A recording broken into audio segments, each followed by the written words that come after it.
¿Qué tal, amigos? ¿Cómo están? Muy buenas noches. 21 con un minuto en este momento en Asunción. La temperatura ahora dice que en 27 grados prácticamente. Vamos a chequear si esto sigue siendo verdad. Sí, la humedad 57%, pero a la madrugada entra el frente frío. Precipitaciones ya a la madrugada, por supuesto, durante el curso de la mañana del martes. Cálido, pero con cielo mayormente nublado, vientos variables, precipitaciones y ocasionales tormentas eléctricas llegando a mediodía, tipo mediodía. Lo que tenemos como pronóstico es un descenso notable de la temperatura máxima. Pasamos de arriba de 34 a 29 y las mínimas que van a ir a 17 y ya consolidado totalmente el frente frío miércoles, jueves y viernes, días frescos y eventualmente fríos incluso. El jueves, por ejemplo, una temperatura mínima de 7 grados, el miércoles 11 grados. Está nuestra compañera Teresa Fretes con el incidente que estamos adelantando de la barcaza, el barco, no sabemos con precisión, en la zona de Alto Paraná. Teresa, estamos contigo, buenas noches. Buenas noches, Enrique, a toda la audiencia de Mesa de Periodistas. Es una canoa, Enrique, que fue chocado por una patrulla de la Policía Federal en la zona de entre Presidente Franco y Ciudad del Este, para ser más preciso, mejor dicho. 12 personas fue la información preliminar que tuvimos que desaparecieron en las aguas de Paraná. Sin embargo, ahora la policía acaba de confirmar que son 4, que en total estaban 9 personas en esa canoa. Un adolescente primeramente fue el que logró ganar la orilla y él comunicó del hecho y había informado que todos los ocupantes de la canoa desaparecieron en las aguas de esa canoa, desaparecieron en las aguas del río Paraná. Sin embargo, posteriormente, cuando la policía se fue a verificar la zona, a hablar con los vecinos, se percataron de que otras 4 personas también lograron ganar la orilla y finalmente lo que tenemos son 4 personas desaparecidas y 5 que lograron salvarse. Preliminarmente esa es la información que tenemos, Enrique, en la zona del muelle del barrio San Miguel de Ciudad del Este. Teresa, ¿qué estaban haciendo esas personas en el río a esa hora? Esas personas, Enrique, son estibadores que trabajan en Brasil y lo más probable es que con mucha frecuencia estaban cruzando de un lado a otro. Y hoy, cuando estaban retornando ya al final de la jornada laboral, entre las 6:30 y 7 de la noche, fueron divisados e interceptados por la Policía Federal brasileña y chocaron la canoa en el que estaban y todos terminaron en el agua. Claro, pero, perdón, Tere, pero ¿estibadores? ¿Qué significa? ¿Sacoleiros? Los estibadores son los que realizan en este caso acarrean las cargas, son los que generalmente acarrean las cargas. Sí, yo entiendo la palabra estibador, sé lo que significa. Lo que te quiero preguntar nomás es que en Alto Paraná pues hay una, digamos, situación de informalidad en la frontera, por eso que quiero entender bien que a qué se atribuye el concepto estibador en Alto Paraná. Es el mismo concepto, ¿verdad? El mismo concepto, sí. Al menos a eso se dedica según el adolescente que logró salvarse, según lo que él pudo contarle ya al Ministerio Público, también del presidente Trump, el enviado de Chile, también los militares la ciudad del Tere, te estamos escuchando cada vez más lejos y cada vez más entrecortado. Enseguida vamos a volver con esta información. Entonces, señores, lo que tenemos es una canoa que fue embestida por una patrulla de la Policía Federal brasileña. La canoa tenía a bordo a 9 personas. Según el reporte de Teresa, 5 lograron ganar costa paraguaya y 4 continúan desaparecidas. Esa es la situación de lo que estábamos adelantando hace un rato en el servicio informativo.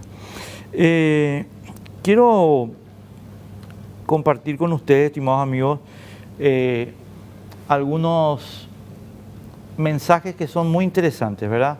Si te olvidaste el PIN de tu billetera personal, por ejemplo, y sos beneficiario de los programas Pritibó y Ñangareco, ya podés generar otro PIN nuevo, ingresando al asterisco 100 numeral, asterisco 100 numeral, Opción 9, mi cuenta.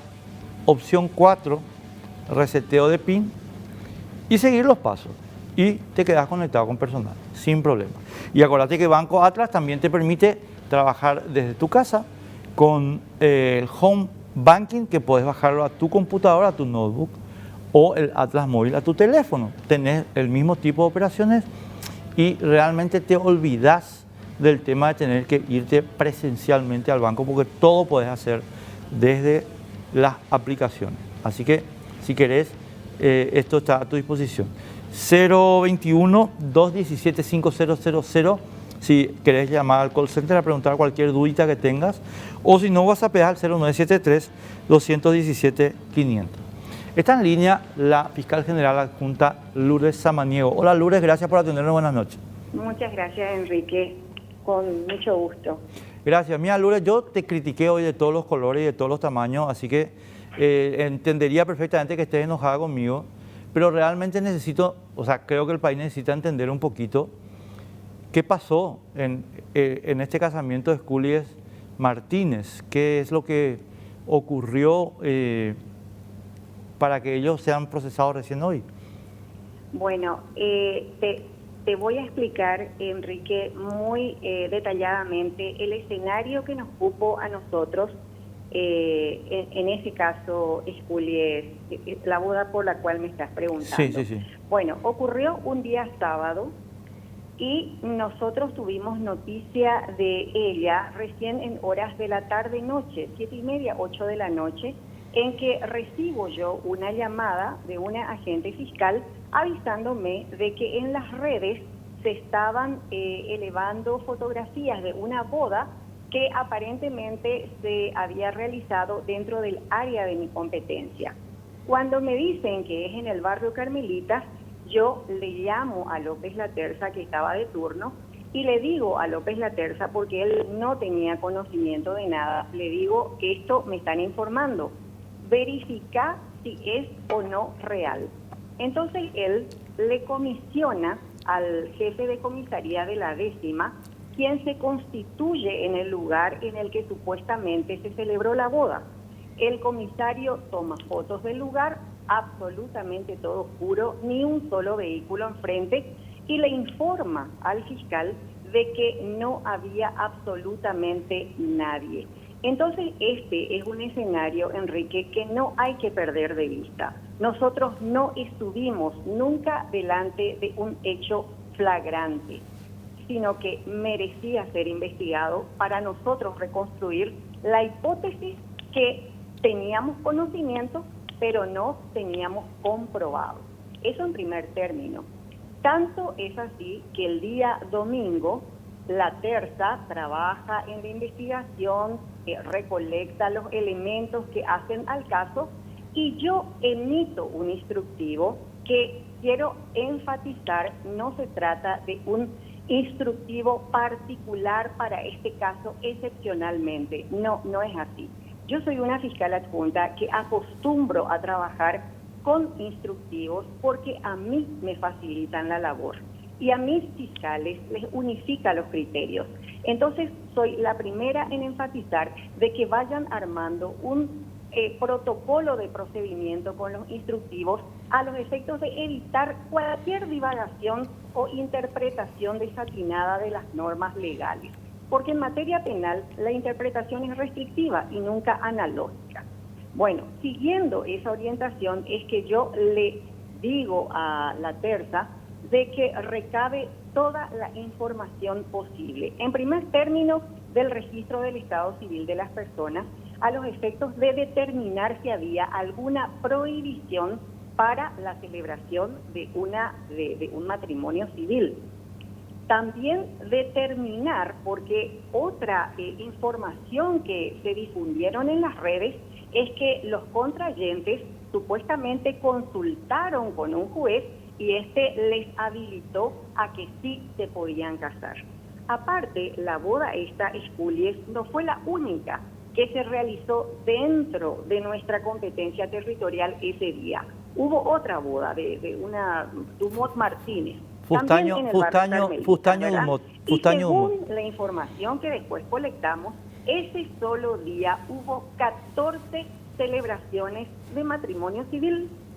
Entonces, desde mi punto de vista, teníamos que colectar toda la información necesaria para determinar después qué requerimiento plantear. Si una imputación, si una suspensión condicional del procedimiento, en fin, eso ya lo haríamos después de tener corroborado todos los extremos de la situación. Ahora, lo que me permito decirte, Enrique, es simplemente una opinión mía.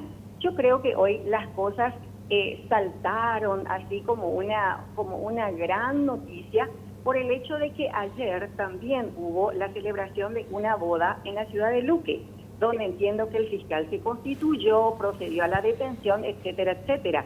Pero el escenario era absolutamente diferente. En ese caso sí había flagrancia, sí llegó en el momento en que estaban los invitados, en que la boda se estaba celebrando, etcétera, etcétera, etcétera. Entonces allí hay una situación de flagrancia que no es el caso que se dio dentro de la competencia de la Barrial 8. Claro, yo tengo dos preguntas ahí, Lourdes, que querría, por favor, disipar los equívocos que de repente yo tenga directamente contigo. Sí. ¿Tu jurisdicción territorial, Sí. cuál es la jurisdicción territorial?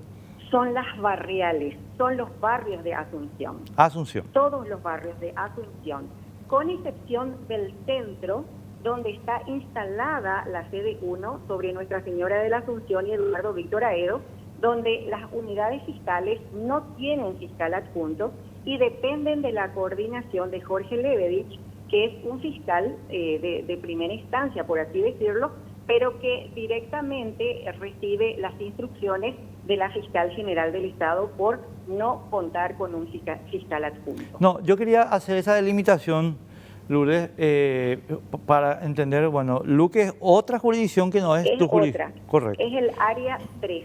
Correcto. Ahora, ¿por qué yo hago esta pregunta? Porque hoy, esta mañana en ABC Cardinal, estábamos hablando con la fiscala Miriam Rodríguez, que es la interviniente en el casamiento de Luque. Sí. Y ella nos explicó, no nosotros, sino ella, Sí. a nosotros, que la fiscal general del Estado emitió un instructivo que se convirtió en un protocolo de procedimiento que es general para toda la República. ¿Esto es correcto o no? ¿En qué sentido? La Fiscal General del Estado emitió un instructivo conformando, digamos, unidades de actuación. Para todas aquellas unidades que no tuvieran fiscal adjunto, como es el caso mío, el caso del área 2, del 3, 4, etcétera, sí emitió un instructivo la Fiscal General del Estado conformando equipos de trabajo durante la cuarentena. Claro, a donde yo quiero llegar, Lourdes, y vos comprenderás perfectamente la intención de mi pregunta es si es cierto o no es cierto que hay una normativa de vigencia general para todas las unidades del Ministerio Público en el país. ¿En qué sentido, Enrique? Referida a la administración de la cuarentena por parte de ustedes. Por eso existe esa conformación, pero allí no está taxativamente delineado cómo proceder en cada casuística. No, a ver, convengamos que cada casuística tiene una resolución diferente, pero convengamos en que dos casuísticas iguales en distintos territorios deben tener la misma resolución. ¿Estamos de acuerdo, verdad? Sí, exacto. Sí. Pero con respecto a las actuaciones, en estos casos de celebración de matrimonio o nacimientos, de funciones, etcétera, no hay ninguna normativa desde la Fiscalía General del Estado. Nos ceñimos a las leyes procesales penales. No, a ver, Lourdes, y eso es lo que le estábamos explicando, o sea, estábamos reclamándole hoy a Óscar López Laterza, que él, independientemente de la instrucción que vos eventualmente le diste, Sí. él tenía una obligación que surge de la ley orgánica del Ministerio Público y Sí. que es aplicar la ley, punto. Claro. Bueno, ¿Y por qué, Enrique, consideras que él no aplicó la ley? No. Espérate, voy a explicar. Déjame que te haga el relato, A ver, porque sí. si yo te contesto directamente sin el relato, Sí. incluso puedes llegar a decir, pero qué bobo este tipo, ¿verdad? Entiendo. Y lo cual puede ser, que yo sea bobo, eso no hay ninguna duda. El punto es el siguiente.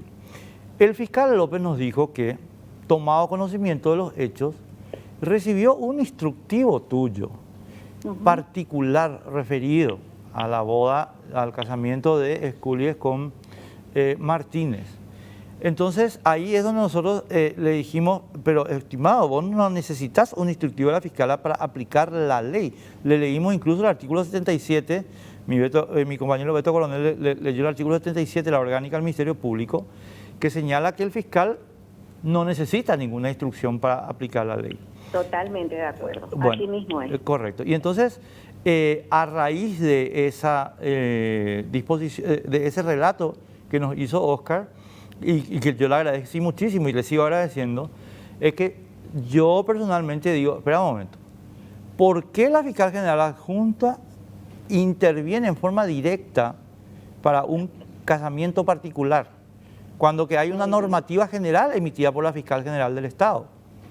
A eso yo me referí, esa es la motivación de mi crítica. Bueno, allí hay un error en tu interpretación, Enrique.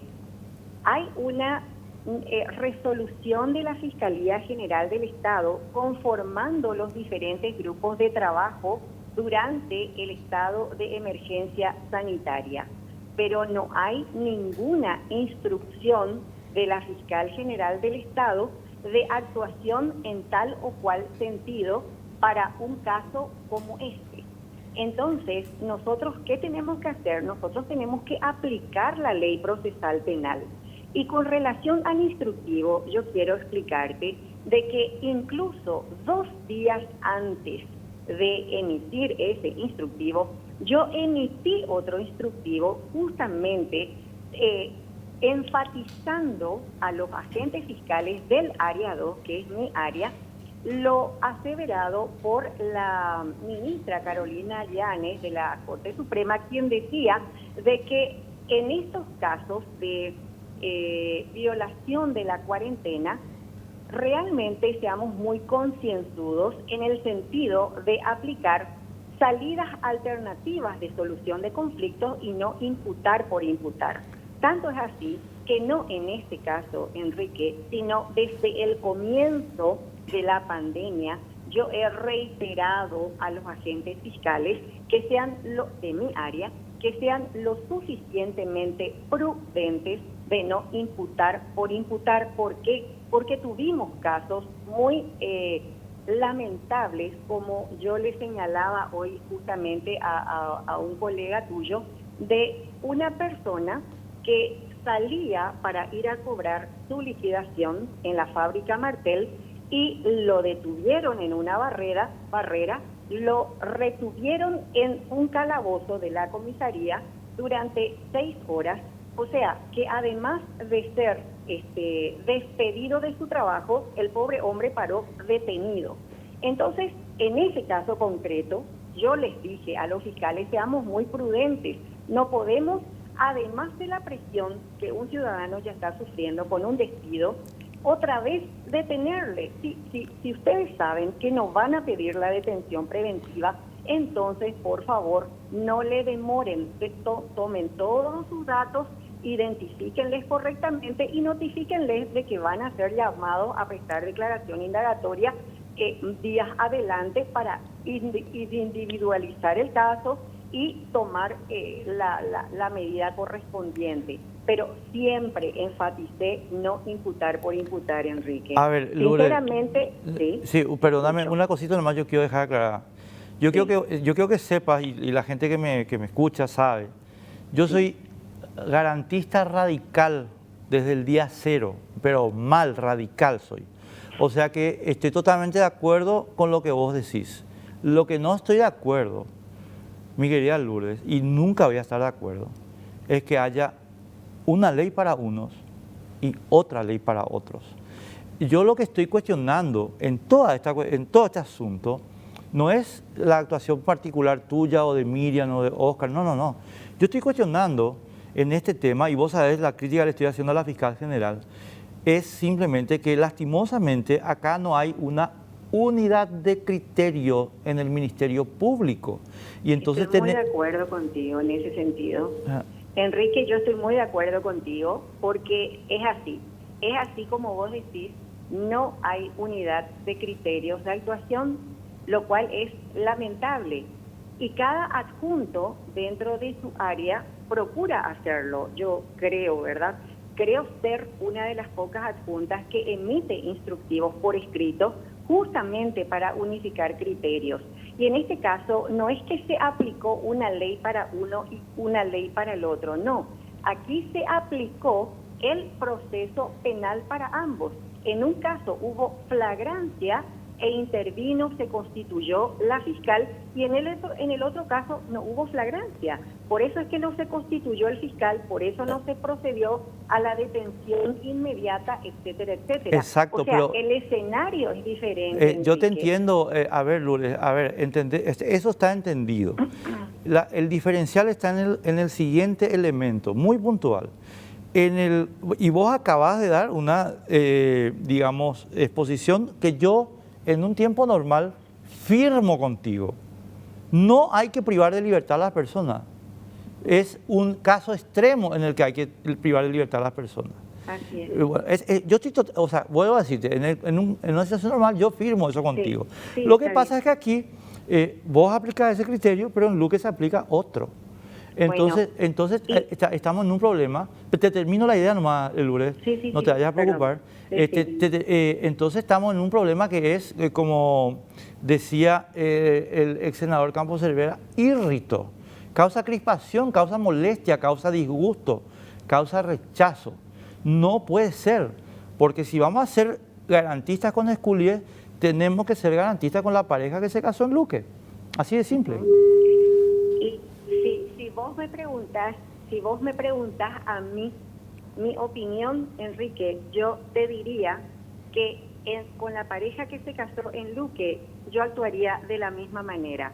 No les hubiera detenido, realmente no lo hubiera hecho, porque la detención es a los efectos de asegurar la sujeción de la persona a las resultas de un juicio. No hace falta proceder a su detención, ¿verdad? Exacto. Creo yo. Bueno, y ahí es donde ahora, yo estoy de acuerdo contigo ahí en eso. Lo que pasa ahí, Lourdes, es que entonces nosotros tenemos, y perdóname, yo no te quiero llevar al campo confrontativo con la jefa del Ministerio Público, pero quiero señalar un hecho.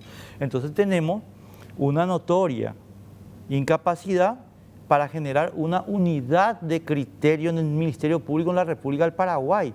Y por eso nos enojamos nosotros los comunes, mi querida Lourdes, porque Karim Salum tiene criterio 1 y la pareja de Lucas tiene criterio 2, el señor Esculier tiene criterio 3 y el señor Fustaño Dumont, la boda Fustaño Dumont tiene criterio 4, ni siquiera están procesados. Y eso no puede ser. Porque entonces hay desigualdad ante la ley, Lourdes. Esa es... Enrique, estoy absolutamente de acuerdo con cada una de tus palabras. Yo comparto absolutamente todo lo que estás expresando. Y esa es una preocupación que la venimos arrastrando los fiscales adjuntos. Justamente la ausencia de unidad de criterios. Porque en el Chaco se actúa de una manera, en Luque se actúa de otra manera, en Capital se actúa de otra manera, en CD1 se actúa de otra manera, y realmente eso es una afrenta a la seguridad jurídica, y yo me pongo en el lugar del ciudadano paraguayo, y realmente infelizmente, Enrique, no puedo unificar los criterios de todo el país. Me encantaría contribuir a ello, me encantaría. Y lo hablamos más de una vez con los colegas adjuntos. Lo hemos venido repitiendo y repitiendo hasta el cansancio. Y quiero decirte públicamente de que entre los adjuntos optamos por la aplicación de la suspensión condicional del procedimiento en todos los casos y la imputación que sea de última aplicación ya cuando es evidente que se va a pedir la prisión preventiva. Ese es un criterio al cual hemos llegado todos los adjuntos. Pero entonces, Lourdes, te tengo que dejar porque se nos fue el tiempo, pero entonces déjame decirte una cosa. Entonces acá tenemos un problema y yo te pido un último favor, pero no me lo hagas ahora porque te lo vamos a pedir mañana en ABC. Cardinal, ni siquiera hace falta que hablemos. Lourdes, yo te pido por favor que nos ayudes a poner en la mesa dos papeles. El instructivo que le dio Sandra Quiñones a Miriam Rodríguez y el instructivo que están consensuando los adjuntos. Porque lo que tenemos que ver los paraguayos es si esos dos instructivos son iguales o si son opuestos. Porque no está funcionando bien la cosa. Y toda la crítica que está acumulando el Ministerio Público surge de que hay criterios diferenciados. Así es, así mismo es. Y estoy de acuerdo contigo, Enrique. Así que, sinceramente... ¿Qué pasó? ¿Se cortó? Bueno, ustedes estaban escuchando a Lourdes Samaniego, fiscal general adjunto para el área 2, que tuvo a su cargo el tema Esculies. Entonces, ustedes ya escucharon su posición, mañana vamos a esperar esos papeles. Y ustedes acaban de escuchar su reconocimiento, y yo quiero agradecerle eso. Sí hay criterios diferentes. Hay criterios diferentes, lo admite la propia fiscal general adjunta, Lourdes Samaniego. No sé qué más se puede decir para que quede claro este tema. ¿Quién está? Tomás Mateo Balmelli, ¿cómo te va? Albert, ¿cómo andamos? Un placer compartir contigo esta noche. Yo lo único que te pido es que no te enojes conmigo por llamarte 3 veces al día. Es lo único que te pido. Albert, somos amigos de todas las días, más que amigos. Dale. Tommy, te estamos molestando porque leímos un informe. Yo no sé si Pedro te llegó a enviar el informe que le estamos teniendo a disposición de un señor. Esto se publicó en Infobae, es lo que quiero compartir contigo. Acá lo pone Pedro justamente atrás. John Ioannidis, sí, es un epidemiólogo y matemático de la Universidad de Stanford que hace una severísima crítica a la seriedad de los números que se manejaron sobre COVID-19, al verdadero impacto de COVID-19 y a todas las cuarentenas que se establecieron, diciendo él lo siguiente: acá tenemos un subregistro gigante de alrededor del 80%, lo cual nos confirma que el índice de letalidad del COVID-19 es bajísimo, es más bajo que una gripe común, y hemos hecho de retroceder al mundo, no sé, 10 años por un fantasma que en realidad no existe. ¿Qué opinas de esto? Opino lo siguiente, bueno, esta es una reflexión que él hace al cuarto mes de haber iniciado la pandemia, en primer lugar. Es cierto que él ya hizo esta crítica en un primer momento y fue muy criticado nuevamente él por sus propios colegas. En tercer lugar, yo creo que las medidas de cuarentena pueden tener uno u otro objetivo. Por ejemplo, eso depende de cada país, de cada población, de cada nivel social, cultural, de los hábitos sociales, económicos de cada país. Nosotros, por ejemplo, fuimos a cuarentena no porque teníamos una circulación comunitaria importante. De hecho, lo demuestran los datos, ¿verdad? Tenemos 400 casos diagnosticados y con una tasa de mortalidad bajísima del 2.5% en comparación con Italia o con España o con Estados Unidos, ¿verdad? Alemania tiene una tasa de mortalidad del 0,4%. Italia tiene una mortalidad del 15% o del 10%. Es decir, cada región o cada país, de acuerdo a la estrategia que tomó, no hay un modelo matemático exacto para la pandemia, ya que muchos países tomaron medidas en diferentes tiempos del brote epidémico. Los italianos, los españoles tomaron en forma tardía, nosotros tomamos en forma precoz, los alemanes tomaron en forma precoz, los americanos en forma tardía, etcétera, etcétera. Entonces, en nuestro caso en particular, nosotros fuimos a la cuarentena porque no teníamos la respuesta de un sistema sanitario fortificado. Nosotros sabíamos que cualquier brisa que pasase por acá de la pandemia, a nosotros nos hundía el buque. Y eso podía haber sido desastroso. Entonces se tomó una medida restrictiva intensa, que fue la cuarentena de estas 7, casi 8 semanas que tuvimos, ¿verdad? Obviamente que nosotros vamos al final de la pandemia, nos vamos a dar cuenta que la tasa de mortalidad es muy inferior a la que la Organización Mundial de la Salud en un primer momento predijo, que era por encima del 6%. ¿Por qué? Porque a medida que aumentan el número de los detectados e infectados, disminuye la tasa de mortalidad. Es decir, es inversamente proporcional. Cuanto más infectados hayan, menos tasa de mortalidad vamos a tener. Y muy probablemente terminemos esta pandemia con una tasa de mortalidad del 2, del 2.5, del 1.5%. Entonces sí, a final de la pandemia vamos a sacar las conclusiones de qué modelo matemático fue el más afectado de acuerdo a cada región o país.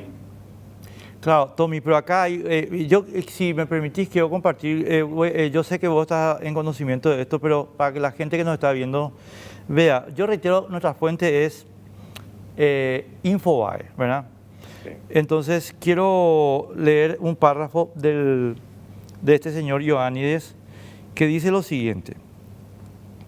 Hace casi un mes, los estudios encontraron que las tasas de infección ya eran del 11% en Robbio, norte de Italia, 14% en Gangelt, al oeste de Alemania. Más recientemente, en Nueva York, las pruebas de anticuerpos sugirieron que hasta el 25% de la población había sido infectada a fines de abril, en comparación con el recuento oficial que hablaba solamente de 1.7%. Este dato a mí me está indicando que tenemos un subregistro de contagio real de COVID-19 gigantesco, Tommy. En el mundo entero. En el mundo entero. Y si esto es verdad, si estos datos que está dando este señor son verdaderos, la tasa de letalidad es nada, pero nada. O sea... No, y así va a terminar esta pandemia, probablemente. Nosotros, fíjate nuestra realidad. Nosotros tenemos 400 casos detectados. Vos nunca podés sacar la tasa de mortalidad en base a los casos detectados, porque los casos detectados son los ínfimos. Por ejemplo, en Alemania, que tiene una tasa de mortalidad de 0,4%, que es bajísima. Ellos tienen una baja tasa de mortalidad porque ellos hacen 160.000 testeos semanales. Entonces, son muchos los infectados y al haber muchos infectados, la tasa de mortalidad baja. ¿Por qué? Porque este virus en el 80-85% de los casos produce cuadros muy leves y solamente en un 5% de los casos, y principalmente en aquel grupo de edad avanzada o con algún tipo de comorbilidad, produce mortalidad. En cambio, en Italia tenemos una tasa de mortalidad del 11%. ¿Por qué? Porque era un grupo, en Lombardía, era una zona donde había una población añosa, estaban en periodo invernal, no tuvieron estrategias epidemiológicas de aislar al grupo de riesgo, le tomó desprevenida la epidemia y obviamente tuvieron un contagio ciudadano brutal y dentro mismo del sistema hospitalario, ¿verdad? No tenían las medidas de prevención, no usaban equipos de prevención inicialmente, y eso vos sabés que el COVID es como un reguero de pólvora, corre rápidamente. Por eso digo yo, que a medida que hagamos más testeos, la tasa de mortalidad va a ir bajando. De hecho, hoy en día tenemos más de 2.150.000 individuos infectados en el mundo entero, ¿verdad? Y la tasa de mortalidad está orillando el 6%. Y si vos ves esa tasa de mortalidad, la gran parte fueron al principio de la epidemia, cuando se desconocía la misma, y está agrupada en un alto porcentaje, en un 90%, en individuos mayores de 65 años. Y otra vez en asilos de ancianos. Tommy, tengo que dejarte, pero no sin antes esta consideración que te voy a pedir. Este informe que estamos compartiendo con la audiencia y contigo a mí me llega a una conclusión que me asusta, porque yo abracé personalmente y de lleno la causa de la cuarentena. Es más, armé quilombo cuando se quiso violar la cuarentena. Pero este informe me da un pequeño acapete en la cabeza y me dice lo siguiente: Bolsonaro tenía razón, Pico. Y eso fue algo que siempre pusimos en dudas. Al final de esta epidemia vamos a ver si Bolsonaro estaba tan equivocado, si Boris Johnson en un inicio, antes de dejar de ser influenciado por el Imperial College, estaba muy equivocado, y si Trump estaba muy equivocado. Eso lo hemos dicho, eso vamos a tener que analizar al final de la epidemia. Entonces, ¿qué nosotros le pedimos siempre a nuestras autoridades? Transparencia y que nos digan la verdad, para que todos sepamos sobre cuál es el camino más seguro a seguir. Si ellos hoy nos dicen a nosotros que los 37 individuos que no tenían nexo epidemiológico, que eso te habla de circulación comunitaria, ahora descubrieron que más del 50% tenían nexo epidemiológico, y que el restante de los 37 que ya encontraron el nexo también probablemente hayan tenido algún tipo de nexo, se confirma la teoría de que en Paraguay todavía no hemos tenido una circulación comunitaria y que las medidas de cuarentena fueron única y exclusivamente para fortificar el sistema sanitario. Esa es la conclusión que tenemos que sacar. Hoy podemos decir nosotros que de los diagnosticados por el test de PCR tenemos una mortalidad del 2.5%, muy diferente a la italiana y muy diferente a la española. Y probablemente nosotros nos quedemos en ese límite si seguimos tomando las medidas de prevención. Claro, pero las medidas de prevención pasan ahora, digamos, del Estado al individuo. A eso nomás yo voy, porque sí, tal vez si hubiéramos hecho el individuo desde el principio, el enorme, gigantesco costo económico con la cantidad de gente que está perdiendo sus trabajos, Tommy, no hubiera sido necesario. Ese es el dilema de Bolsonaro, pues. Totalmente de acuerdo. Nosotros hemos saltado una etapa de la epidemiología, que es la contención. Lo primero que se hace es contener, cierre de fronteras, vigilancia obligatoria voluntaria y rastreo autóctono. Nosotros, no te olvides, Alberto, que con el primer caso venido de Ecuador el 7 de marzo, nosotros 3 días después fuimos a una cuarentena. En ninguna parte del mundo con un caso detectado vos te vas a una cuarentena total. Nosotros fuimos con un caso, no estoy hablando de 1000 casos ni de 2000, un caso, el hombre que vino de Ecuador. Y el día 10 se detecta el individuo que vino por tierra desde Córdoba a Buenos Aires y que le infectó a estos 2 médicos, ¿verdad? Sí. En un hospital. Sí. Y uno de ellos finalmente falleció, y nosotros fuimos después de 3 días a una cuarentena, inicialmente parcial, después de una semana total, y la seguimos hasta el día de hoy. Es decir, nuestra cuarentena no tiene un sustento científico epidemiológico. Nuestra cuarentena fue por un sistema sanitario ausente de más de 60 años, ¿verdad? Entiendo, o sea, pero vos entonces... Fue por miedo, sí, en pocas palabras, miedo. Tuvimos miedo a que colapse el sistema sanitario. Miedo, esa es la palabra, miedo. Y muchos gobernantes del mundo tomaron esa misma medida, hasta Boris Johnson tuvo que retroceder y por miedo también se fue a una cuarentena.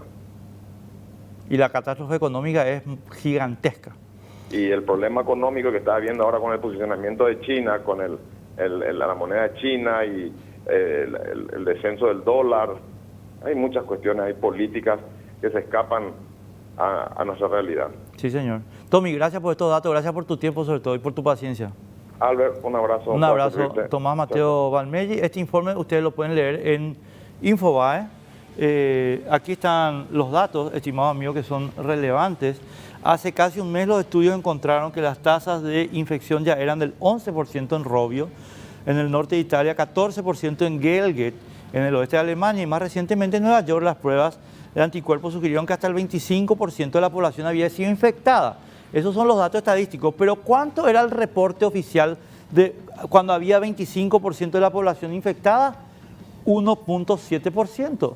Entonces salían unas cifras gigantescas de mortalidad. Y esas cifras gigantescas de mortalidad se reducen a la nada cuando vamos a la cifra real de infectados. Eso es lo que dice este epidemiólogo. que le está dando la razón a Bolsonaro. Pausa.